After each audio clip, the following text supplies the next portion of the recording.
Hey guys, welcome back to a video. Today it's a head-to-head on the Carrera GT and the Murcielago SV. Now, the reason why I put these two up against each other is because they're legends of the early 2000s, or at least iconic supercars of the early 2000s. But they're also overpriced in this game. You can buy the GT and the Aventador, and those are a lot better. So which should we get started with? I'm gonna ask these two.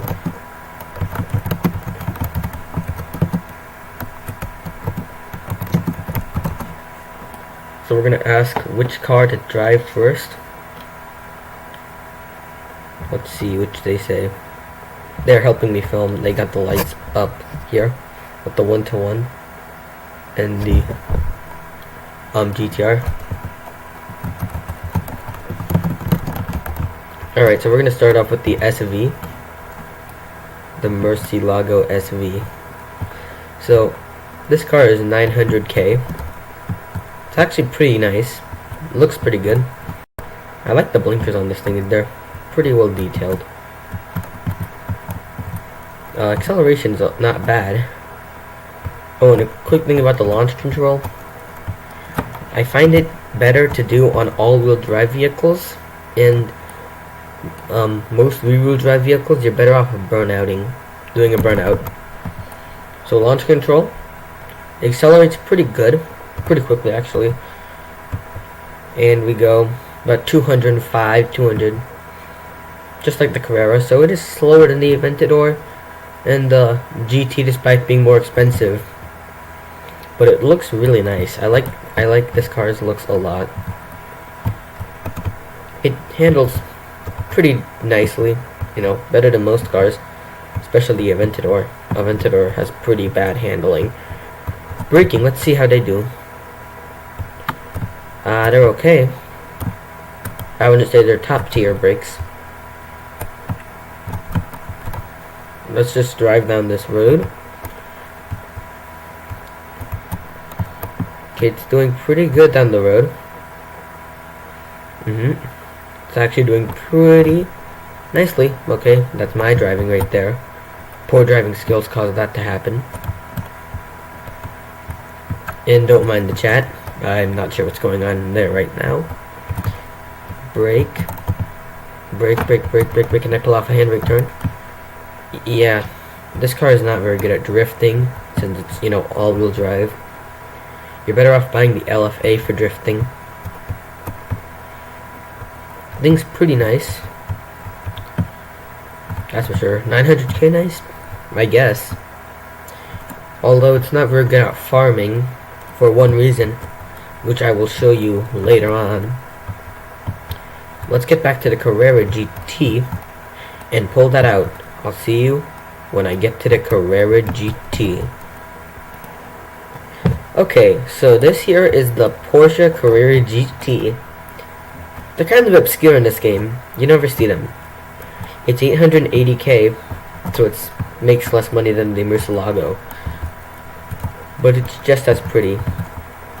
So we're gonna launch it with a burnout, because doing a burnout is better in this car than launch control in the Murcielago. So when we do that, still accelerates. It's worse acceleration than the GT and Aventador for sure. Those things can accelerate a lot faster, despite being cheaper. Let's test the brakes. Okay, brakes are okay. I mean, they'll stop the car. I mean, they're not that great, considering most cars' brakes aren't that great. It handles pretty well, though, in my opinion, at least. So yeah, we got 200 miles an hour, same as the Murcielago. How did I forget the name? So, okay, that's kind of a sluggish turn. This car kind of feels sluggish at the start, but once you get up to speed, it feels quick. That's for sure. Let's test its handling around these bends. So just gonna slow down. Okay, the handling is okay, not very good. I'd say the Murcielago has better handling. This thing kind of understeers in my opinion. Like, let's see. Okay, I almost crashed into a stop sign. That's my bad. Not the car's bad. I didn't even try to steer it then. Oh, okay, yeah, either I was going too fast or the car just understeers a lot. I think it's a little both. And yes, this is kind of sluggish. It's like once you get to like 50 miles an hour, it starts accelerating fairly quickly. But from before there, it's sluggish. Like, really sluggish. Can I handbrake turn? Yeah, this thing is not very good at drifting either. The handbrake just stops it really quickly. Too quickly, in fact. Anyway, so you know how I said the Murcielago has one problem that lets it farm pretty badly? Well, we're gonna go and get in the Murcielago, and I'm gonna show you that problem. In case you didn't know. I do like this car, very beautiful car. And we are back at the Murcielago, so let's just go ahead and park up, and I'll see you in the Murcielago. Okay guys, we are now at the Westover Channel Tunnel to show you the Murcielago's biggest issue. It wall hugs. What does wall hugging mean? Well, I'll show you. So, as you can see, we're drawing closer to the wall. I'm not steering it, it just gets stuck on the wall. Like, I'm just driving in a straight line, it just keeps grabbing the wall. I'm trying to steer off of it, and just keeps going towards this wall. And that's pretty annoying when you're farming, because you're going to keep losing speed whenever it happens. I'll turn around and show you again, but there is an FRS blocking the way, so yeah, good luck with that. Let's just go over here, go this way. Look, see? Look, just hugs the wall. I'm trying to steer it off. He's just drawing to it, and draws to it, and boom, into the FRS.